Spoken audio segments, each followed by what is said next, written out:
Welcome back to another episode of Reusable Space Program. You find us on the moon just putting our feet down, making ourselves at home, but we need to get more than a foothold. Let's get going. Right, so we're in orbit of the moon, and here we have our little moon train that we had earlier, and we're just going to move it around a bit because we've got to get all these components, these parts, these modules down onto the surface, and this craft cannot do it on its own. If we try to take that down there, it's going to crash. It's a lot of modules, it's a lot of hardware. Our little base down there at the moment can produce power, it can look after its own temperature, it can have Kerbals live there, but it can't do anything useful, so we need to get our mining equipment down there. To do that, what we're going to do is we're going to dock this thing to the moon station, or Moon Station 1 first, and that involves just firing off there the engines just to zero out our relative velocity, and then we're going to move in closer. We're going to try and dock this craft, and those engines are going a bit special there. One of the problems with these cargo craft, Cargo 1, Cargo 2, is that the joints on them are just not really up to it long term for this, we don't think. So we're probably going to move more towards the Cargo 4 variety that we've already launched up there. So I'm going to come in for a docking here, and this is an interesting one because we're going in backwards. We've got the top docking node is actually blocked already by the drilling rig on the top there, because that does not have another node on the opposite end unlike the other modules. So this was a bit of a wobbly come in, and I did not come in brilliantly, if I'm entirely honestly. What we actually ended up doing is moving the orientation of the station because it was just as easy. In fact, the station has less mass than this train at the moment, so it was easier to do that. And it wasn't the best docking, but it was okay. And then we're just going to think about maybe bringing it back into alignment. And what we're actually going to do is, before we do that, we're going to detach our lander, our carrier craft. And you know what? It looks as though it's upside down, isn't it? Look at that. It's a bit weird because we've got our mining rig there facing one way and our engines facing the other, and that's going to be the worst possible way of landing ever. So what we're actually going to do is we're just going to pull away from the station, and then we're going to use the party piece of this craft to make this a little easier. That's right, we're just going to spin those engines round. Kerbal little physics problem there, it actually starts to move the opposite direction. Right, and there we go. So we've now actually positioned our engines ready for the descent phase. So we're going to take this craft down. Now this is the difficult one because you can see this module is tall. It is a very tall module. So we come into our normal position, which is about 45 degrees behind the landing site. We pull our orbit down, so we're going to just come in at the far side of the crater there, and then we come a bit further along. Once we start coming into the big crater, we start firing our engines, and this is sort of the profile that we're going to go with from now on.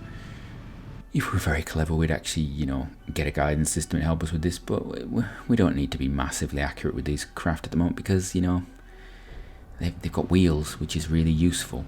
One of the alternative designs I actually thought about, and I think I would have probably been better off going for it, was actually to either put wheels on these landers, which would have been an interesting little addition, and then had the units themselves be stationary, or to actually have like an actual moving craft that we put down there that had hydraulics to lift its wheels up and down, things like that, and it could actually lower itself down onto docking ports and move these things.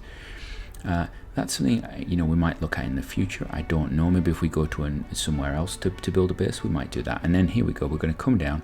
First time's a charm. No, we don't want to go there. That bit of ground didn't look particularly good, so we're just not going to go there. It's just we don't like that bit. We think over there towards the base maybe would be a better idea. Yeah, this bit looks nicer, doesn't it? Yeah, let's just plop it down here. This is nice. This is a much nicer space to put our craft down in, because why would we want to put it back over there? That's that's easy first time, and we're just slowing it down, and we're actually sitting on the nuclear engine. You can see here there's a bucket load of fuel in this craft. It's actually used hardly anything for this task, and there we go, all down, nice and easy. And then the most difficult part of this obviously is getting back the rest of the craft back to orbit. So you just got to here we go. We're going to go decouple and fire the engines quickly. Come on, fire the kit. There we go. And you can see on this actual flight here that the wobble in those engines, we do lose a little bit of efficiency because of the wobble, but the craft does give us that ability to be flexible. However, would we have built the mining system the way we did if we didn't have that flexibility? I don't know. You'd have to tell me that yourself. So here we go. We're sending cargo tube back up into orbit. It is unmanned, so it's entirely autonomous. We're using the communication system. There you go. It's actually using the communication system that's orbiting Mun right now, so it's communicating back to base via that. And you can see Earth there, the Earthrise over the surface, not Earthrise, Kerbin rise. What is this Earth place? Anyway, it gets back into orbit, and instead of moving the mining drill section because it is tall, what we're actually going to do is move the rest of the base, which seems a bit odd, but the mining rig is so tall and unstable that I'm concerned that it would fall over if I actually got into a slight slope on its own. Once it's docked, it should be okay. So what we're going to do is we're just going to lower this down here, and this is the difficult bit where it's wobbling. You see how wobbly it is, and we just plop it to there, and then hopefully, there we go, nice and docked, perfect. So no, we haven't docked, we've missed. Okay, so let's try that again. Right, let's do it again. Are we gonna, there we go, nicely, perfect. Yeah, that was annoying, shall we say. Not the worst possible docking on the surface, but there we go. We now have the ability to extract ore. We have a couple little ore tanks on the side there so we can store it. We have some solar panels and some heat control systems so we can cool down our drills while they do it. And now we've got somewhere for the Kerbals to live if they want to come and visit. Unfortunately, we can't actually do anything with the ore once we get it, so we've got to make a decision what to do now, don't we? Right, next up. So, around the Mun, we're basically bringing our crafts back together and flying them around. We're actually going to, I think, bring in, we're going to bring in our landing fuel surface moon.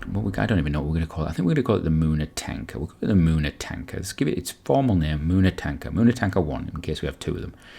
So Mooner Tanker 1, it's been in orbit around Mun for a while. It could go straight down. We could put it straight down and prepare for offloading fuel to it, but actually it's got more fuel than it needs right now. There's no point in us landing excess fuel. We want this thing to basically have almost zero delta V when it lands. So we think that the sort of side tanks on there, not the main side tanks, but the top and bottom side tanks, if they're full of fuel, that should be roughly enough fuel, I think, to get this thing down. It's got a lot of thrust.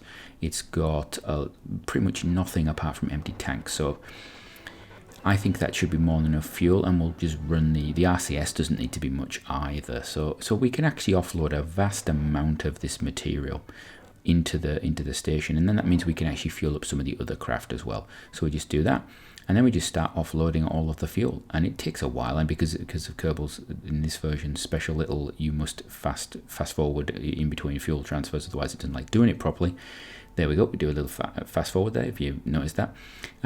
So next up, we have our tanker craft, Tanker 1. This is not Mooner Tanker, this is just the tanker. So this thing is the thing that's going to go between the Mun and Kerbin and taking fuel into Kerbin orbit. It should be primarily going that way and then coming back with minimal fuel. So again, we're going to have to figure out, I have yet to do a proper little check of just how much fuel this thing is going to need, but I think we can probably figure it out on its return trip. But it should be able to take probably at least half of its own tanks there. In fact, you can see it's used about half of its fuel load to get to the station, and it was pretty full when it got into orbit. So we're going to get at least half of that craft's fuel all the way back to Kerbin every time, which is really nice. That's a really nice little trip for us. Primarily, it's going to be liquid fuel. We are going to have a lot of oxidizer going back because of all the nuclear engines, so we may choose not to put oxidizer in the tanks sometimes. So we're just going to orientate this, and we're putting a lot of stuff around this station now. This station is getting full. You can see we've got the Mooner Tanker there. We've now got the fuel, this tanker coming in. We've got the little fuel store at the bottom, which actually is dwarfed by these tankers. It might have been better for us just to use another tanker craft. And there we go. Terrible docking. I must say, these tanker craft are normally quite nice to maneuver around. They're quite balanced. But this was me trying to do something quickly, and I don't know how many times I hit this. Look at this. Just wobble and missing. Notice though, just stop. Get Nakot to do it for you, because I am obviously a terrible pilot. Obviously, this is remote control. This is a remote system, and the software is not doing very well. This is not me. It's not Nakot. It's nobody. There we go. So we're now docked, and you see the station is now looking massive, and it's because of those two tankers. So we need to think about actually Are we going to have any more of these things on station? Remember to knock some of your engines off, just in case you hit the thrust button by accident. You can always put, I think, stage lock on, but anyway. So next up, we're going to bring in cargo 4. That's right, not 3, because we don't have 3 yet, do we? So cargo 4 is coming in, and can you guess what this is going to be for? Yeah, we're gonna take down another component of the base. So we've done a lot of musical chairs at the moment, but basically we're moving house. We're moving pretty much a lot of the stuff that's in orbit around the moon down onto its surface. So the tanker craft are probably going to stay up here generally quite a lot. That's probably where they're going to rest, and then they're going to pop, well, one will pop to Kerbin, one will pop down to the lunar surface.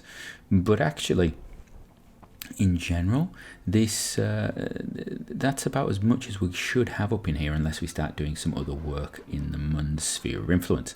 So here we go. We're just going to come in, and we're coming in backwards, obviously, because we want to be landing this payload, and we're going to take the converter down so that we can actually start producing some sweet fuel, so we can actually start getting fuel back up off the surface, because these tankers, they need filled up with fuel. So there we go. We dock. We check everything. Now, importantly, got to make sure we've got fuel in this stage. So we're gonna fuel it up. Now, I'm still not entirely focused on just how much fuel we need, because I don't think I need a full craft to land this. Even though it is a large, heavy component, this converter is one of the big components that we have. It's nice and sort of compact, but it is heavy. So there we go. We've undocked, and we're just going to move away now. Just a little bit of RCS just to pull us away from the craft. You can see on the surface marker there that we actually have a surface marker showing us where the base is. We're actually right above the base right now. If we had enough, in fact, we probably do have enough fuel to actually just do a direct straight down descent to stop our horizontal velocity. However, that leads to crazy madness, so we're not going to do that. So we're going to put ourselves into the normal, give ourselves a bit of a cycle round the Mun, and then we're going to start our descent. And you saw the previous one, because yeah, it was just the same. We wait until we get a quarter of the distance round the Mun, then we start our descent into the far end of the crater, then we get past about, halfway down. We refine it a little bit, and that's what we've done. So now we're coming down for our actual landing here, and you can see we're reasonably close to the actual base structure now. Not too far away. I would love to get better at this. One of my weaknesses is I think docking has always been a weakness, and it's something that I'm really working on with this series. It's vast amounts of docking, and I'm getting a lot more confident in it. But occasionally, if I'm a bit tired, it's not as good. I have a bit of a Mia moment, and we bump into things. If you're interested in a Mia moment, think about the Spectre module and what happened to it before Mia's retirement. But in general, my docking has got better. But the actual predicting where I'm going to land, I am not great at. And I know you can get mods for it, but I'm still trying to force myself to think about it quite a bit. We're sort of improving the return on Kerbin, and I think we need to work on the Mun as well. So there we go. We're down, nice and easy. I'm not entirely sure why we've got RCS fire. A bit of an odd one. We've got sort of an odd, and I don't know whether, I don't believe this is actually RCS. It seems to be there's a slight glitch with the sound in Kerbal at that point. I've had it a couple of times. So we're now just resting on top, and you notice how this craft just sat on top of that module. It was much more stable than the Cargo 2 was. Cargo 2 was wobbling. This was just stable. It was planted. And so off we go. We're going up there. This is a much more sort of structured, stable craft, and I do like these actually. The only problem is launching them is not the prettiest thing in the world, and I'm allowing myself to launch them because of the aerodynamic cones on the top and stuff like that.